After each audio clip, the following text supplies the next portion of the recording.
زکوٰۃ کہ زکوٰۃ اہل ایمان پر دینا لازمی ہے، ہر وہ صاحب نصاب جس کا مال نصاب کو پہنچتا ہے، ہر ایک پر نہیں، صاحب نصاب پر۔ لیکن اس سلسلے میں ایک بڑی غلطی جو سامنے آتی ہے اکثر لا علمی کی وجہ سے، وہ یہ ہے کہ بھائی اس مال پر یا اس چیز پر ہمارا سال نہیں گزرا، چونکہ ہم نے بچپن سے سنا، کثرت سے سنا کہ بھئی سال کا گزرنا ضروری ہے، تو ہے لیکن کس طرح؟ پوچھو گے، سمجھو گے، سنو گے، سیکھو گے تو سمجھ میں آئے گا نا کہ کس طرح۔ اپنے طور پہ سوچ لو گے تو پھر یہی ہوگا کہ نہیں یہ اس پہ ابھی سال نہیں گزرا ہے، یہ ابھی 2 مہینہ پہلے ہم نے لیا، کوئی کہے گا ہم نے 15 دن پہلے لیا، کوئی کہتا ہے کہ 8 دن ہی ہوئے اس کو۔ اگر اس طرح سے مان لیا جائے سال کا گزرنا تو پھر روزانہ حساب رکھنا پڑے گا آپ کو کہ بھئی آج 1 روپے آیا، کل 10 روپے آئے تھے، 8 دن پہلے 50 روپے کمائے تھے، ایک مثال دے رہا ہوں، ٹھیک ہے، اور اتنے دن پہلے یہ کمایا تھا۔ نہیں، سال کا گزرنا اگر ایسا ہوتا تو روزانہ کی ڈائری مینٹین کرنا پڑے گی، اور کتنا مشکل ہو جائے گا، پھر سال ہی اسی میں چلا جائے گا، لکھتے بیٹھو آج یہ کمائے، آج یہ کمائے، جی ارے بھائی وہ اس دن کے 100 روپے کہاں رکھے ہوئے، کیوں؟ وہ سال گزر جائے گا نا اس پہ، تو پورے سال تو اسی میں مصروف ہو جانا پڑے گا پھر، نہیں کہ حساب رکھو روزانہ۔ اگر جو عوام سمجھتی ہے کہ نہیں اس پہ سال نہیں گزرا، ایسا نہیں ہے، وہ اگرچہ کہ پوری تفصیلات کا وقت بھی ابھی نہیں ہے، میں صرف آپ کو اس لیے چھیڑ رہا ہوں کہ پھر تفصیلات کے لیے پوچھ لیا جائے، جہاں بھی آپ پوچھ سکتے ہو، جہاں آپ کو اطمینان لگتا ہے، ٹھیک ہے، تفصیلات نہیں ہے، لیکن ایک اصول میں آپ کو بتا رہا ہوں کہ اگر آپ پچھلی 13 رمضان کو یا جس رمضان کو پچھلے جس تاریخ کو آپ صاحب نصاب ہوئے تھے، اگلے سال اسی تاریخ کو آپ صاحب نصاب رہتے ہیں تو آپ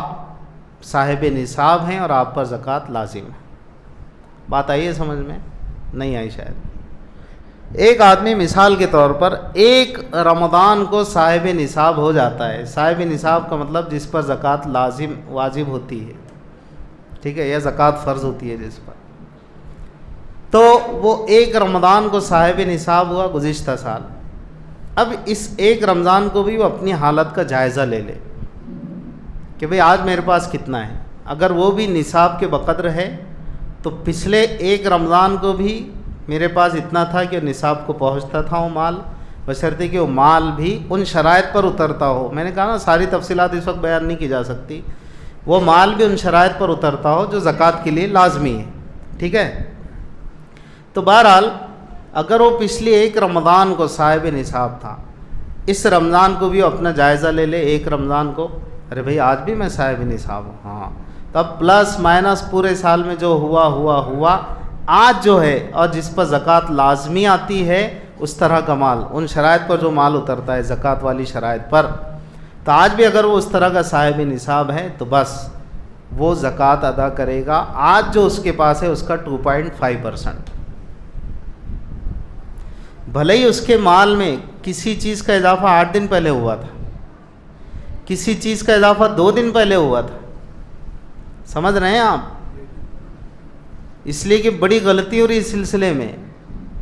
کہ نہیں اس پہ سال نہیں گزرا، تو پھر تو ہر چیز کا روزانہ کا حساب رکھنا پڑے گا آپ کو۔ ایک تاجر جو روزانہ 100 روپے 300 روپے 500 روپے روز کماتا، روز لکھ کے رکھنا پڑے گا آج 500 کمایا، یہ نوٹ پہ سال گزرا کہ نہیں گزرا، ہے نا؟ پریشان ہو جائے گا آدمی، تو اس پہ سال گزرا کہ نہیں، پچھلے 1 رمضان کو صاحب نصاب تھے، اس 1 رمضان کو بھی صاحب نصاب ہو، دوران سال درمیان سال جو بھی پلس مائنس ہوا وہ سب رہنے دو، آج جو اس رمضان کی 1 تاریخ کو جو صاحب نصاب ہو آپ اس کا 2.5% نکال کر زکوٰۃ کو ادا کیجیے، اور خوش دلی سے ادا کیجیے۔ زکوٰۃ نہ دینے پر بڑی سخت وعیدیں ہیں، تو زکوٰۃ دینے پر بھی بڑی بشارتیں بھی ہیں ماشاءاللہ، اس لیے زکوٰۃ کو خوش دلی سے ادا کرنا چاہیے۔